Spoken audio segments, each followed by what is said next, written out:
Hello student, स्वागत है आपका आईसीटी वर्चुअल क्लासेस में। मैं हूं कविता, आपकी साइंस टीचर। उम्मीद करती हूं आप सभी अच्छे होंगे और स्वस्थ होंगे। तो क्लास हम अपना चैप्टर कंटिन्यू करेंगे जिसका नाम है कंट्रोल एंड कोऑर्डिनेशन। काफ़ी सारे टॉपिक को हमने कवर कर लिया है। अभी तक आप समझ रहे हैं कि हमारी बॉडी में जो भी क्विक एक्शन होते हैं उसके लिए एक सिस्टम रिस्पॉन्सिबल है, जिसे हम क्या कह रहे हैं, नर्वस सिस्टम कह रहे हैं, यानी कि तंत्रिका तंत्र कह रहे हैं। अब आपके पास आता है जो तंत्रिका तंत्र है, आपका नर्वस सिस्टम है, किस किस चीज से मिलके बना है। आपने कहा सीएनएस और पीएनएस, दो पार्ट हमारे पास आते हैं, यानी कि सेंट्रल नर्वस सिस्टम और peripheral nervous system. Central nervous system में हमने दो पार्ट की बात की है, जहां पर आपका ब्रेन और स्पाइनल कॉर्ड आती है। ठीक है, ये आपका brain spinal cord. Peripheral nervous system हमने कहा है कि पूरी आपकी बॉडी में जो स्प्रेड होते हैं, वो जो नर्व्स होती हैं वो क्या होती है, पेरिफेरल नर्वस सिस्टम होती है। जो दो टाइप की हमने बात की थी, हमने कहा था ऑटोमेटिक नर्वस सिस्टम है और सोमैटिक नर्वस सिस्टम है। ऑटोमेटिक नर्वस सिस्टम में हमने क्या कहा, जो आपका सीएनएस है वो क्या कर रहा है, जो आपका सीएनएस है वो क्या कर रहा है, यहाँ पर कमांड दे रहा है जो आपके इनवॉलेंट्री ऑर्गन्स होते हैं। और सोमैटिक में आपने क्या कहा, जो सीएनएस है वो कमांड दे रहा है जो आपके वॉलेंट्री ऑर्गन्स होते हैं, यानी कि यहाँ पर एक्शन आएगा इनवॉलेंट्री ऑर्गन्स के लिए, और यहाँ पर इनके द्वारा जो एक्शन आएगा वो आएगा वॉलेंट्री ऑर्गन्स के लिए। ठीक है, ऑटोमेटिक नर्वस सिस्टम फिर से दो टाइप का है, सिंपैथेटिक और पैरासिम्पैथेटिक। सिंपैथेटिक आपकी कुछ ऐसी कंडीशन में रिस्पॉन्सेज देते हैं जब आपको कोई सडन सिचुएशन फेस करनी पड़ती है। ठीक है, पैरासिम्पैथेटिक नर्वस सिस्टम, ये सिस्टम तब यहाँ पर रिस्पॉन्सेज देता है जब आप रिलैक्स कंडीशन में होते हैं। ठीक है, इतनी बात क्लियर है। चलिए नेक्स्ट हमने बात की थी यहाँ पे स्टिमुलाई की, हमने बात की थी रिसेप्टर्स की, कितने प्रकार के होते हैं। आप नर्वस सिस्टम की बात कर रहे थे, आपने कहा नर्वस सिस्टम की जो यूनिट है, जो फंक्शनल यूनिट है, उसको आपने न्यूरॉन कहा था। ठीक है, न्यूरॉन का डायग्राम आपने देखा, अलग अलग पार्ट्स आपने देखे, उनके फंक्शन आपने देखे। नेक्स्ट हमारे पास न्यूरॉन्स के टाइप आए हैं, जिसमें आपने कहा सेंसरी न्यूरॉन होते हैं, मोटर न्यूरॉन होते हैं और रिले न्यूरॉन होते हैं। ठीक है, सेंसरी जो न्यूरॉन है वो क्या करेंगे, सेंसेस को क्या करेंगे, आपके ब्रेन तक पहुंचाते हैं। मोटर न्यूरॉन आपके ब्रेन से जो रिस्पॉन्स है, जो कमांड है, उसे लेकर के आते हैं। और रिले न्यूरॉन जो होता है वो सेंसरी न्यूरॉन और मोटर न्यूरॉन के बीच में होता है। ठीक है, ये बात क्लियर है। अब हम बात कर रहे थे ट्रांसमिशन ऑफ नर्व इम्पल्स की। जो नर्व इम्पल्स, इम्पल्स है क्या एक्चुअली में, इम्पल्स है क्या, आपने कहा कि जो भी यहाँ पे आपने क्या किया, जो भी आपके रिसेप्टर ने रिसीव किया स्टिमुलस को, वो केमिकल फॉर्म से इलेक्ट्रिकल फॉर्म, इलेक्ट्रिकल फॉर्म से केमिकल फॉर्म में कन्वर्ट हो रहा है और आगे की ओर बढ़ता जा रहा है, कि वेव में बढ़ रहा है। ठीक है, इसी मैसेज को आप क्या कह रहे हैं, इम्पल्स कह रहे हैं। तो इम्पल्स की आपने क्या देखा कि जो ट्रांसमिशन होता है, जो वितरण होता है, वो किस प्रकार से होता है। एक सीक्वेंस आपने देखा था, डेंड्राइट टू सेल बॉडी, यानी कि डेंड्राइट से सेल बॉडी में, सेल बॉडी से एक्सॉन में, एक्सॉन से नर्व एंडिंग में, और उसके बाद सिनेप्स से वो क्या करता है, दूसरे नर्व के डेंड्राइट उसे क्या करेंगे, रिसीव करेंगे। ठीक है, ये आपने क्या देखा था, एक सीक्वेंस देखा था। चलिए नेक्स्ट हम बात कर रहे थे यहाँ पर ह्यूमन नर्वस सिस्टम की, और ह्यूमन नर्वस सिस्टम में आपने क्या पढ़ा, आपने यहाँ पर सेंट्रल नर्वस सिस्टम के बारे में पढ़ा है। ठीक है, इमेज में आपको बता रखा है सेंट्रल नर्वस सिस्टम और पेरिफेरल नर्वस सिस्टम। ठीक है, तो सेंट्रल नर्वस सिस्टम में आपने दो चीजें पढ़ी हैं, ब्रेन एंड स्पाइनल कॉर्ड। और नेक्स्ट आपके पास आता है यहाँ पर पेरिफेरल नर्वस सिस्टम। ठीक है, पेरिफेरल नर्वस सिस्टम के बाद आपने सिंपैथेटिक और पैरासिम्पैथेटिक नर्वस सिस्टम पढ़े हैं। और हमारा जो टॉपिक चल रहा था वो था ह्यूमन ब्रेन। ठीक है, हमारी बॉडी का सबसे इम्पॉर्टेंट जो ऑर्गन है, जो हमारी बॉडी को कंट्रोल भी कर रहा है, जो हमारी बॉडी को क्या कर रहा है, कमांड भी दे रहा है, हमारी बॉडी को एनालाइज भी कर रहा है। अब जो भी कर रहे हैं वो आपसे आपका ब्रेन करवाता है, यानी कि आपका ब्रेन रिस्पॉन्सिबल है हर एक चीज के लिए। आप चाहे कुछ फील कर रहे हैं, आप चाहे बोलते हैं, आप सोचते हैं, आप करते हैं, हर प्रकार का जो भी आपका डेवलपमेंट हो रहा है, चाहे आपका फिजिकल है, आपका क्या है, इमोशनल डेवलपमेंट है, आपका मेंटल जो हेल्थ होती है, वो सारी चीजें किस के लिए जो रिस्पॉन्सिबल होता है वो है आपका ब्रेन। ठीक है, अब कहा गया है कि आपका जो ब्रेन होता है वो क्या है, कहाँ पर प्रेजेंट होता है, आपने कहा कि आपके स्कल में प्रेजेंट होता है, आपकी जो खोपड़ी है वहां पर प्रेजेंट होता है। कुछ इंपॉर्टेंट चीजें हमने डिस्कस की थी यहाँ पे। हमने कहा था कि ये किससे मिलकर के बना है, बहुत सारे नर्वस टिश्यू से मिलकर के बना है। बहुत सारे नर्वस टिश्यू कॉइल होकर के अरेंज है एक छोटी सी जगह में, क्या है, जो नर्वस टिश्यू है वो कॉम्पैक्टली अरेंज है, उनसे मिल करके हमारा ब्रेन बना हुआ है, ठीक है। नेक्स्ट आपको कहा गया था the tissue are highly folded to accommodate a large surface area in less space. The brain is covered by a 3 layer system of a membranes called मैग्नीन, ठीक है। आपको क्या कहा गया था, एक तो जो आपका ब्रेन है वो क्या है, स्कल में सेफ होता है, ठीक है, आपकी खोपड़ी में क्या होता है, अंदर सेफ रहता है। इसके अलावा ये 3 लेयर से कवर होता है, जिसे हमने मैग्नेन्स कहा था, ठीक है। 3 लेयर होती हैं, तीनों लेयर से क्या होता है, कवर होता है। इन लेयर के बीच में क्या होता है, कुछ फ्लूइड भरा होता है। तो आपने क्या कहा, इन तीनों लेयर्स को एक तो आपने मैग्नेन्स कहा था, नेक्स्ट आपने कहा था cerebrospinal fluid is filled between the meninges. कौन सा फ्लूइड होता है, आपने कहा सेरिब्रोस्पाइनल फ्लूइड, ठीक है, जिसे क्या कहते हैं, सीएसएफ कहते हैं। सीएसएफ ही क्या है, सेरिब्रोस्पाइनल फ्लूइड है। तो आपने कहा कि आपका जो ब्रेन है वो 3 लेयर से कवर होता है, ठीक है, 3 लेयर से कवर होता है, और तीनों लेयर के बीच एक फ्लूइड होता है जिसे आपने कहा था सेरिब्रोस्पाइनल फ्लूइड या सीएसएफ, इसे आप कहते हैं। नेक्स्ट हमने क्या बात की थी, हमने कहा था the CSF provides a cushion the brain against a mechanical shock and further more protection. क्या करेंगी ये लेयर्स, यहाँ पर हमारा जो ब्रेन है उसे सुरक्षा प्रदान करती है। आपको कोई हल्की सी चोट लग जाती है तो ऐसा नहीं होता है कि सीधे हमारे ब्रेन पे चोट लग गई है, इनके लिए क्या होता है, सुरक्षा प्रदान की जाती है। नेक्स्ट हमने कहा था human brain can be divided into 3 regions. हमने क्या किया था, जो ह्यूमन ब्रेन था उसे 3 भागों में विभाजित किया था। कौन कौन से वो 3 भाग होते हैं, जीआईसी देवलदास, मेरी आवाज आ रही है आपको? यस मैम, आ रही है। ठीक है, अपना नाम बताइए। मेरा नाम अंकित है। बच्चे एक बच्चा बात कीजिए, ठीक है। अंकित, अंकित कौन सी क्लास के हैं आप लोग? Ma'am 10th। 10th के हैं, ठीक है। कौन सा चैप्टर हम पढ़ रहे हैं? अभी आ रहे हैं तो सबसे पहले मैं आपको चैप्टर का नाम बता देती हूँ। चैप्टर का नाम है कंट्रोल एंड कोऑर्डिनेशन। क्या है? Control and coordination. ठीक है, पढ़ा है आपने ये चैप्टर? Yes ma'am. ठीक है, बताइए क्या पढ़ा आपने, कंट्रोल एंड कोऑर्डिनेशन में क्या पढ़ा है? मैम मैम मानव मस्तिष्क एंड ठीक मैं है, हार्मोन्स के बारे में पढ़ा। हॉर्मोन्स के बारे में पढ़ा, ठीक है। नर्वस सिस्टम पढ़ा है आपने? तंत्रिका नो तंत्र मैम। के बारे में आपने पढ़ा है? Yes ma'am. क्या यस पढ़ा है मैम। बताइए। ठीक है, बताइए क्या पढ़ा है आपने? मैम मैम तंत्रिका कोशिका हमारी शरीर की सबसे बड़ी कोशिका होती है। ठीक है, मैम मतलब ये बहुत सहायक होती है हमारे शरीर में। ठीक है, हमारे काम क्या है शरीर में। इनका बच्चे? मैम किसका? ये जो आपने कहा कि जो तंत्रिका तंत्र है या तंत्रिका कोशिका है, इनका काम क्या है हमारे शरीर में? काम क्या है? काम क्या है? जिस भी बच्चे को पता है वो बता सकता है, ठीक है, हैंड रेज कर सकते हैं।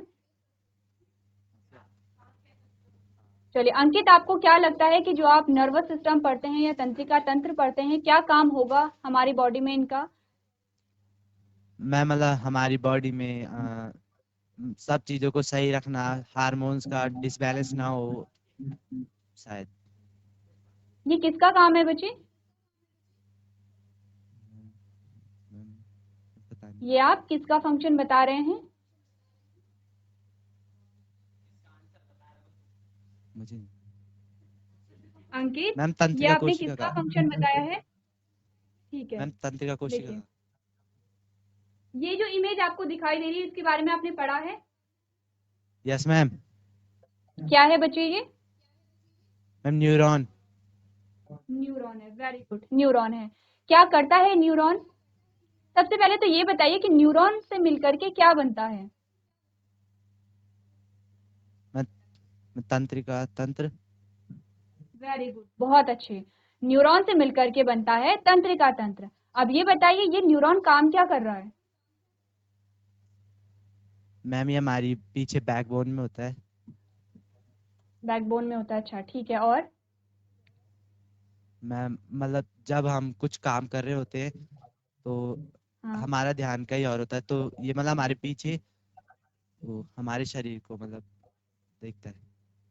ठीक है, आप सही कह रहे हैं, बोलिए पूरा बताइए। अगर कोई हमें अचानक से पीछे से आके वो कर देता है तो इसे मतलब हमारे शरीर को संभालने का उतना एक्सपीरियंस नहीं होता है, तो मतलब अगर ठीक है, ठीक है, सही कह रहे हैं आप, ठीक है। ये करता क्या है कि जब कभी कोई सडन चीजें हमारे साथ हो जाती हैं, अचानक से कुछ चीजें हमारे साथ हो जाती हैं और हम क्या करते हैं, रिस्पॉन्स देते हैं। तो ये रिस्पॉन्स किसकी वजह से आ रहा है, आपने कहा आपके नर्वस सिस्टम की वजह से आ रहा है। सबसे पहले आप ये बताइए, तंत्रिका तंत्र में कौन कौन से भाग शामिल होते हैं, किसको पता है? अंकित को, या अंकित के अलावा किन बच्चों को पता है? मैम तंत्रिका अंकित की तंत्र में रो होते में हैं जो मैम सबसे लास्ट में, हाँ कहिए। मैम केंद्रक। केंद्रक, अच्छा। नहीं, आप इसकी बात नहीं कर रही, मैं कह रही हूँ जो आपका तंत्रिका तंत्र है वो किस किस चीज से मिलकर के बना है? ये तो आपका एक न्यूरॉन है। ये न्यूरॉन मिल करके, बहुत सारे न्यूरॉन मिल करके क्या बनाते हैं, तंत्रिका तंत्र बनाते हैं। लेकिन कौन कौन यस से मैम। अंग शामिल होते हैं, कौन कौन से ऑर्गन शामिल होते हैं आपके तंत्रिका तंत्र में? आपकी बॉडी के कौन से अंग तंत्रिका तंत्र में शामिल होते हैं, किसे पता है? तेरे को पता है? अंकित के अलावा? अंकित ने काफी सारी चीजें बताई है यहाँ पर, तो अंकित के अलावा और किसी ने ये चैप्टर नहीं पढ़ा है? अंकित, आपको पता है कि कौन कौन से भागों से मिलकर के बना है? मैम देखिए, जहाँ तक मैम। एक चार्ट आपको दिखाई दे रहा है यहाँ पे, यस मैम। आप देखिए, इस पढ़िए इसे। ये है आपका नर्वस सिस्टम, तंत्रिका तंत्र। ये क्या लिखा है? Central nervous system. Very good, central nervous system. Central nervous system किस किस चीज से मिलकर के बना होता है, ये क्या है? ब्रेन। Brain, very good. ये क्या है? Spinal cord. Spinal cord. Spinal cord. कहाँ पे होती है आपकी स्पाइनल कॉर्ड? मैम कहाँ पे ब्रेन होती? में। नहीं, आपकी स्पाइनल कॉर्ड जो आपकी रीढ़ की हड्डी होती है, वहां होती है आपकी स्पाइनल कॉर्ड, ठीक है। आपकी जो यस रीढ़ मैम। की हड्डी होती है, वो आपकी क्या होती है, वहां पे आपकी क्या होती है, स्पाइनल कॉर्ड होती है। देखिए, एक इमेज दिखा रही हूँ आपको, देखिए, इस इमेज को आप देखिए, ठीक है। आपने कहा कि यस आपका मैम। नर्वस सिस्टम दो चीजों से मिलकर के बना है, वो है सेंट्रल नर्वस सिस्टम और पेरिफेरल नर्वस सिस्टम। सारे बच्चे ध्यान से सुनेंगे, ठीक है। अंकित ने अच्छे आंसर दिए हैं, एटलीस्ट वो बता रहे हैं, बाकी के बच्चे कोई रिस्पॉन्स नहीं दे रहे हैं। मैं आपको सारी चीजें बता रही हूँ, उसके बाद अंकित के अलावा सारे बच्चे रिस्पॉन्स देंगे, ठीक है। GIC yes ma'am. देवधार, सारे बच्चे ध्यान से सुनिए। तो सेंट्रल नर्वस सिस्टम में आपने कहा क्या क्या चीजें आई हैं, एक तो आपका ब्रेन आया है और एक आपका है स्पाइनल कॉर्ड। तो ब्रेन आप समझते, ब्रेन यहाँ पे हमारे जो स्कल यस होता है, मैम। हमारी खोपड़ी होती है, हमारा ब्रेन ये है। ये आपको पीछे की साइड बताई गई है, ये है आपका स्पाइनल कॉर्ड, ठीक है। ये आपका स्पाइनल कॉर्ड है। आपने कहा पीछे जो आपकी रीढ़ की हड्डी होती है इस प्रकार से है, और उसमें कुछ इस प्रकार से बॉक्सेस बने होते हैं, ठीक है। तो ये जो बीच में आपको डंडी से दिखाई देती है, ये बीच में, यही आपका स्पाइनल कॉर्ड होती है। आप समझ आया? स्पाइनल कॉर्ड कहाँ है? आपकी बैक में, आपकी रीढ़ की हड्डी में प्रेजेंट होती है, ठीक है। एक भाग तो यस ये मैम। है नर्वस सिस्टम का। अब आते हैं पेरिफेरल नर्वस सिस्टम। ये आपको इन दोनों के अलावा जो भी आपको ये धागीनुमा संरचनाएं दिखाई दे रही, क्या है? ये पूरी नर्व्स है। क्या है? नर्व्स है पूरी, ठीक है। यानी कि आपके ब्रेन से कुछ नर्व्स निकल रही हैं, आपके स्पाइनल कॉर्ड से कुछ नर्व्स निकल रही हैं, और ये मिलके बनाती हैं पेरिफेरल नर्वस सिस्टम, ठीक है। अब आप मुझे ये बताइए, ये इमेज देख करके, इन दोनों को मिला करके ही आपका नर्वस सिस्टम बन रहा है, आपका तंत्रिका तंत्र इन्हीं को मिला करके बन रहा है। अब आप मुझे ये बताइए, अगर मैं आपसे पूछूं, ये इस क्वेश्चन का आंसर अंकित के अलावा और बच्चे देंगे। अगर मैं आपसे पूछूं कि आपका नर्वस सिस्टम या आपका तंत्रिका तंत्र आपके शरीर में कहाँ पाया जाता है, तो कौन मुझे बताएगा अंकित के अलावा? कौन बताएगा? इमेज देखिए, मैं हैंड रेज कीजिए अपना। बैकबोन। आपके शरीर में तंत्रिका तंत्र कहाँ पाया जाता है? जो गर्ल्स बैठी हैं, अंकित आपकी नेक्स्ट में, उन्हें दीजिए आप। आपको आंसर नहीं आता कोई बात नहीं, एटलीस्ट आप बात कीजिए। चलिए, नाम बताइए अपना। मैम बैकबोन में। फिर से कहिए। मैम बैकबोन में। नाम बताइए बच्चे पहले। मैम संजना। संजना, ठीक है संजना। संजना कैसे हो आप? ठीक हो ma'am? Good morning. Good morning ma'am. ठीक है, यस अभी मैम। तक ये बताइए आपको नर्वस सिस्टम के बारे में या तंत्रिका तंत्र के बारे में क्या समझ आया है? क्या बात की अभी तक हमने? मैम हमने न्यूरॉन के बारे में बात की, तंत्रिका तंत्र के बारे में, तंत्रिका तंत्र के बारे में भी। ठीक है, अब आप मैम मुझे ये मस्तिष्क के बारे बताइए। में भी। Yes ma'am. ठीक है, अब आप मुझे ये बताइए कि जो हमारा तंत्रिका तंत्र है वो हमारे शरीर में कहाँ पाया जाता होगा? कहाँ पाया जाता होगा? मैम बैकबोन में। सिर्फ बैकबोन में पाया जा रहा है? अच्छा, आप सबसे मैम पहले आप शरीर लोग में ये पाया जाता बताइए है। यस कहाँ पाया जाता है? मैम शरीर में, पूरे शरीर पूरे में। शरीर में पाए जाते हैं। वेरी गुड, बहुत अच्छा, संजना ने बहुत अच्छा आंसर हमें दिया है। आपका नर्वस सिस्टम आप देखिए पूरे शरीर में पाया जा रहा है। हमने कहा कि यस ये मैम। तो सिर्फ सेंट्रल नर्वस सिस्टम है। ये सेंट्रल नर्वस सिस्टम क्या है? दो चीजें हैं, आपका ब्रेन, आपका स्पाइनल कॉर्ड।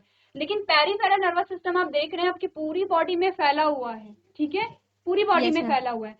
अब आप मुझे ये बताइए कि नर्वस सिस्टम यानी तंत्रिका तंत्र का कार्य क्या होता है, किसे पता है? संजना और अंकित के अलावा कौन आंसर देगा? क्या कार्य होता है हमारे नर्वस सिस्टम का? जो संजना से जस्ट पीछे बैठे हैं, जो बातें कर रहे हैं अपने आपस में, उन्हें माइक दीजिए आप, जो जस्ट आपके पीछे बैठे हैं।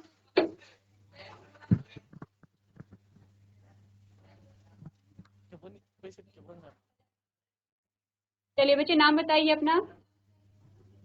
अमन। अमन। अमन, क्या बातें हो रही हैं? मैम कुछ नहीं। कुछ नहीं, ठीक है। ये बताइए तंत्रिका तंत्र का हमारे शरीर में क्या कार्य होता है? क्यों पढ़ रहे हैं हम तंत्रिका तंत्र को? क्या कार्य होता है उसका? कहिए अमन, आंसर आता है या नहीं आता है? यस और नो? नो। ठीक है, अब आप ये बताइए सबसे पहले मुझे, आपके शरीर को कौन कंट्रोल कर रहा है? आप कुछ भी कर रहे हैं, हमने कहा कि हमारे शरीर में कुछ भी हो रहा है, उसके लिए हमारे शरीर का कौन सा अंग उत्तरदायी है? ब्रेन। ब्रेन, वेरी गुड, बहुत अच्छा, हमारा ब्रेन इसके लिए उत्तरदायी है, ठीक है। अब आप मुझे ये बताइए, आप बोल रहे हैं या फिर आपने माइक को ऐसे पकड़ा है? काम कौन कर रहा है? आपका हाथ कर रहा है। लेकिन हमने तो कहा कि आपके पूरे शरीर को आपका ब्रेन कंट्रोल कर रहा है, तो ऐसा कैसे पॉसिबल है कि आपका ब्रेन तो यहाँ है लेकिन आपके काम आपके हाथ भी कर रहे हैं, आपके पैर भी कर रहे हैं? ऐसा कैसे पॉसिबल हुआ? अमन, कभी सोचा है ऐसा कैसे पॉसिबल हुआ मैम होगा? मैम नसों से ज्वाइंट है। वेरी गुड, यही तो आंसर चाहिए था। देखिए आपको सब पता है लेकिन आप लोग क्या करते हैं, ध्यान नहीं देते हैं, और एक आप बातें नहीं करते हैं। अब बात करेंगे, आपको आता भी है। आपने बिल्कुल करेक्ट आंसर दिया, आपने कहा है कि हमारे जो ब्रेन है, हमारी जो ब्रेन से क्या कनेक्ट है? नर्व्स कनेक्टेड हैं, जो न्यूरॉन है, जिसे आप नर्व्स कह रहे हैं, क्या है वो? न्यूरॉन है हमारे। हमारे न्यूरॉन कहाँ से कनेक्ट होते हैं? हमारे ब्रेन से कनेक्ट होते हैं। अब होता क्या है, हमने कहा आपने किसी गर्म वस्तु को छुआ अपने हाथों से और एकदम से हाथ हटा लिया, तो क्या चीजें वहां पे हुई? आपके न्यूरॉन थे यहाँ पर, आपने किसी गर्म वस्तु को छुआ, ठीक है, ये क्या कोई गर्म वस्तु है। फॉर एग्जाम्पल ये क्या है? बॉइलिंग वाटर है, यानी कि उबलता हुआ पानी है। आपने अचानक से इसमें हाथ डाला, तो क्या हुआ? यहाँ पे कुछ न्यूरॉन थे, इन न्यूरॉन ने क्या किया? सबसे पहले तो मैसेज दिया, किसे? आपके ब्रेन को मैसेज दिया। कैसे देते हैं मैसेज? कैसे देगा? आपके हाथ में आपने अपना हाथ गर्म पानी में डाल दिया है, तो किस प्रकार से आपके ब्रेन तक मैसेज पहुंचता है? अमन, कोई आइडिया है?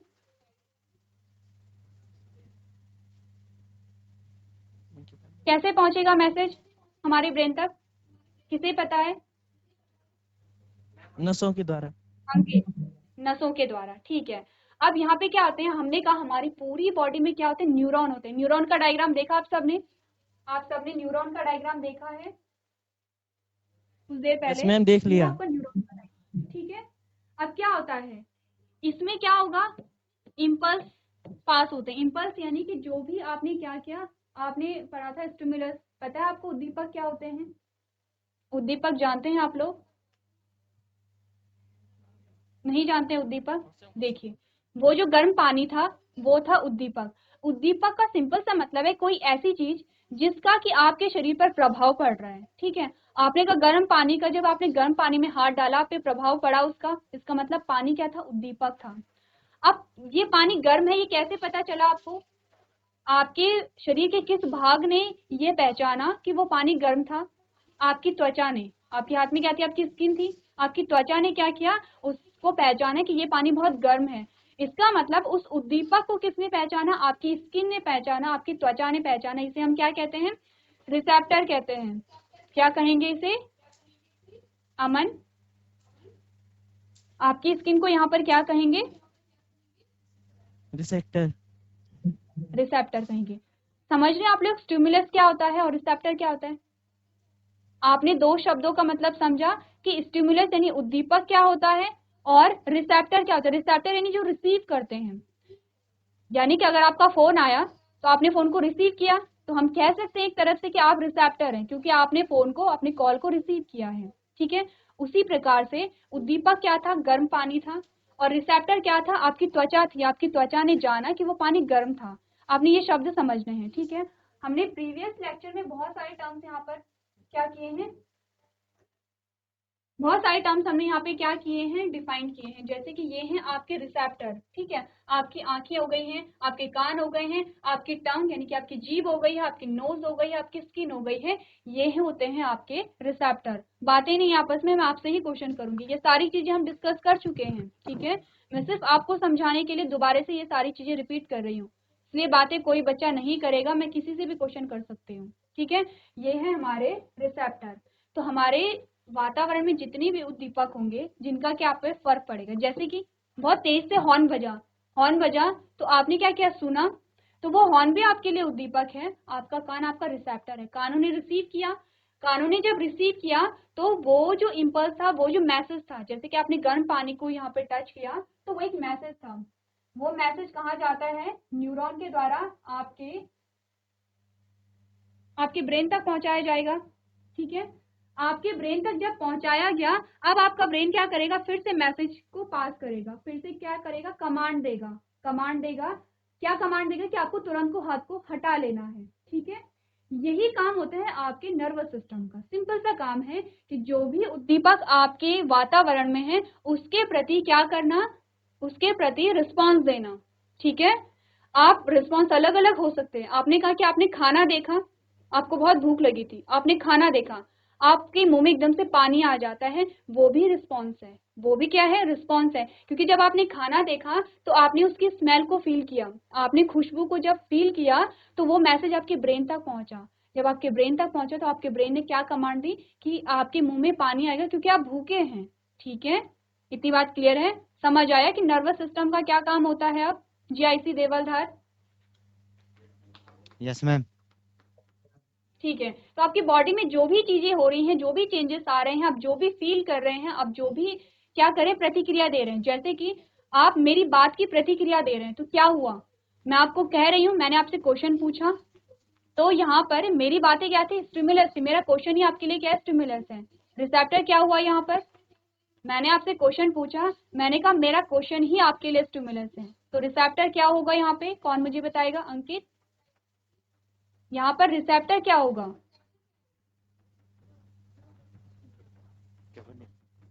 मैम सुनना। सुनना। सुनना नहीं, आपके कान रिसेप्टर हैं। ठीक है, कान यस आपके मैम। क्या हैं? रिसेप्टर हैं। Response receptor. क्या था आपका? मैम मैम माउथ, मैम बोलना, मैम माउथ से। हाँ हाँ, बिल्कुल, आपने मुझे आंसर दिया, वही आपका रिस्पॉन्स है। तो यही काम किसका होता है? आपके नर्वस सिस्टम का होता है। आप जो भी एक्शन कर रहे हैं, ठीक है, मैंने कहा कि आपको किसी आपके फ्रेंड ने थप्पड़ मारा, ठीक है, आपने भी वापस में थप्पड़ मार दिया है, तो वो थप्पड़ क्या था? वो थप्पड़ था स्टिमुलस। आपने फिर से थप्पड़ मारा, वो क्या था? रिस्पॉन्स था। ये सारी चीजें क्यों होती हैं? हमारे नर्वस सिस्टम के कारण होती हैं। नर्वस सिस्टम में कौन कौन से भाग आते हैं? आपने कहा आपका ब्रेन आ गया है, आपकी स्पाइनल कॉर्ड आ गई है, और ये जो पूरी नर्व जो कि आपकी पूरी बॉडी में क्या है, डिस्ट्रीब्यूट है, वो यहाँ पर काम करती हैं। इसके अलावा एक और चीज आपको समझनी है। आपको ये समझना है कि जो यहाँ से गर्म पानी, आपने जब गर्म पानी में, आप बैठिए अंकित, बैठ जाइए आप। आपको ये समझना होगा कि जब आपने गर्म पानी में हाथ डाला तो एक मैसेज पास हुआ आपके ब्रेन को, ठीक है। फिर जब आपके ब्रेन को पता चला कि आपने गर्म पानी में हाथ डाल दिया है, ये नुकसानदायक है, तो आपके ब्रेन ने आपको कमांड दी कि आपको हाथ को हटा देना है। दोनों चीजें हो रही हैं, लेकिन दोनों चीजें एक ही नर्व के द्वारा नहीं हो रही हैं, ठीक है। आपने क्या कहा, आपने कहा कि दोनों चीजें एक ही प्रकार के नर्व के द्वारा नहीं हो रही हैं। आपने यहाँ पे क्या पढ़ा था, न्यूरॉन के प्रकार पढ़े थे आपने, टाइप्स ऑफ न्यूरॉन, यानी कि आपने न्यूरॉन के प्रकार में दो पढ़े थे, एक संवेदी न्यूरॉन होता है, एक मोटर न्यूरॉन होता है, दो प्रकार के न्यूरॉन होते हैं। तो आपके ब्रेन को मैसेज भेजना कि आपने किसी गर्म वस्तु को छू लिया है, वो मैसेज भेजने का काम होता है संवेदी न्यूरॉन का, जिसे आप क्या कहते हैं, सेंसरी न्यूरॉन कहते हैं, ठीक है। यानी कि आपको थप्पड़ लगा, वो मैसेज आपके ब्रेन को कौन भेजेगा, आपका संवेदी न्यूरॉन भेजेगा, ठीक है। जो स्टिमुलस है, जो उद्दीपक है, उस उद्दीपक को पहचान करके उस मैसेज को भेजने का काम होगा संवेदी न्यूरॉन का। और जो आपके ब्रेन ने क्या दी, आपको कमांड दी, आपके ब्रेन ने आपको क्या कहा, सिचुएशन के अकॉर्डिंग कहा कि आपको गर्म पानी से हाथ को हटा लेना है, तो ये मैसेज कौन लेके आएगा, आपने कहा ये मैसेज मोटर न्यूरॉन लेके आएंगे, दोनों अलग अलग है, ठीक है। ये मैसेज कौन लेके आ रहा है, मोटर न्यूरॉन लेकर के आ रहा है। आप लोग नोट कर रहे हैं साथ में, आप लोग साथ साथ में नोट भी करते रहिए जो जो चीजें मैं बता रही हूँ, कि जो यहाँ पे नर्वस सिस्टम है उसके क्या क्या प्रकार हैं, न्यूरॉन क्या है, न्यूरॉन के कितने प्रकार हैं, संवेदी न्यूरॉन का क्या काम है, मोटर न्यूरॉन का क्या काम है। नोट कीजिए, मैं कुछ देर में आपसे ये सारे क्वेश्चन पूछूंगी। चलिए, ये सब आपने नोट कर लिया होगा, ठीक है। तो आपको करना क्या है, जो चीजें हैं वो आपको अच्छे से पहले समझ लेनी है।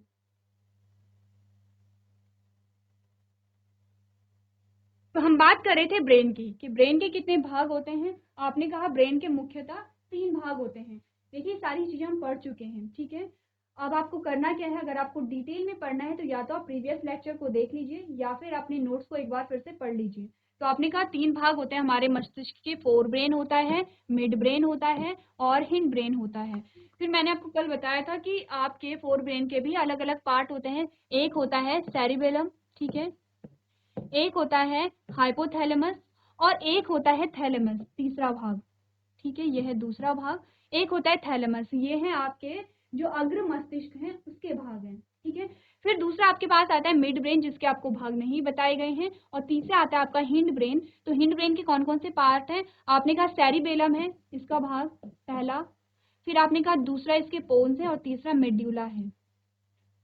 सबसे पहले तो आपको करना क्या है, आपकी बुक में इमेज दी गई होगी, ठीक है, डायग्राम दिया होगा आपके पास, ये डायग्राम आपको ड्रॉ कर लेना है, सारे पार्ट्स के आपको नाम लिख लेने हैं, ठीक है। अब हम बात कर रहे थे एक एक करके कि किस भाग का क्या काम है। सबसे पहले हमने यहाँ पे क्या डिस्कस किया था, मस्तिष्क के भाग हमने डिस्कस किए थे, और हम बात कर रहे थे यहाँ पर सेरिब्रम की। तो सेरिब्रम किसका भाग है, आपने कहा अग्र मस्तिष्क का भाग है। क्या क्या कार्य आपने इसके पढ़े थे, ये हम जल्दी में करेंगे क्योंकि सेरिब्रम को भी हम पढ़ चुके थे, ठीक है। तो हमने क्या कहा कि क्या क्या काम होगा सेरिब्रम का, सेरिब्रम स्वैच्छिक मोटर क्रियाओं को नियंत्रित करता है।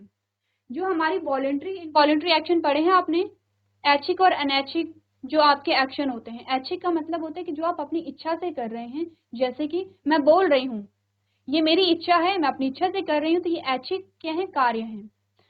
मैंने कहा मेरे हृदय का धड़कना मेरे बस में नहीं है, खुद ही धड़कता है, तो वो अनैच्छिक है, ठीक है।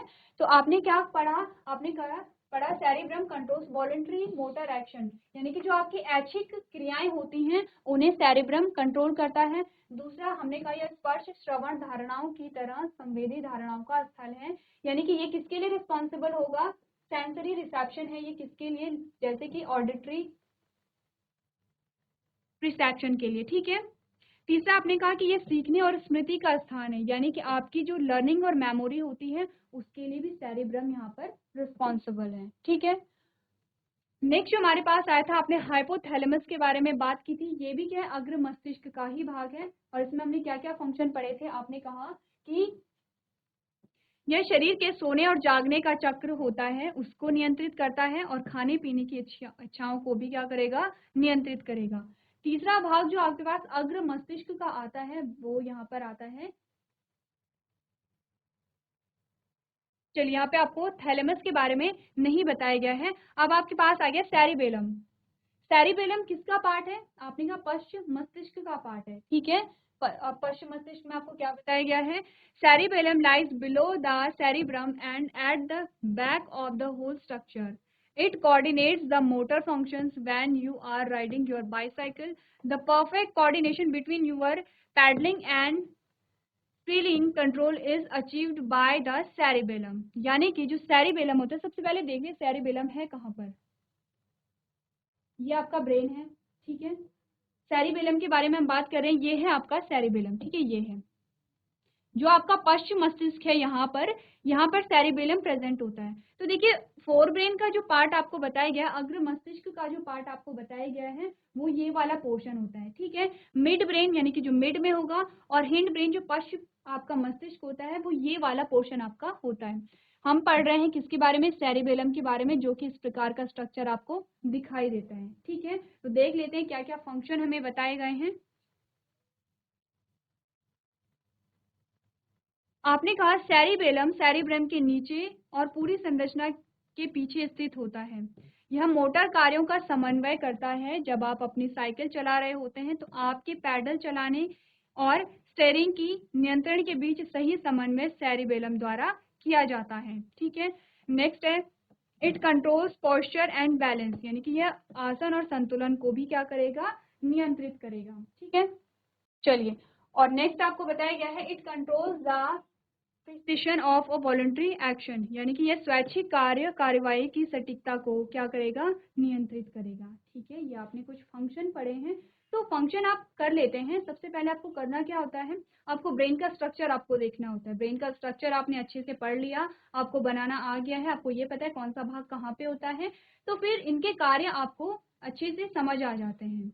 तो आपको सबसे पहले यही काम करना है, आप ब्रेन का अच्छे से डायग्राम यहाँ पर प्रैक्टिस करेंगे।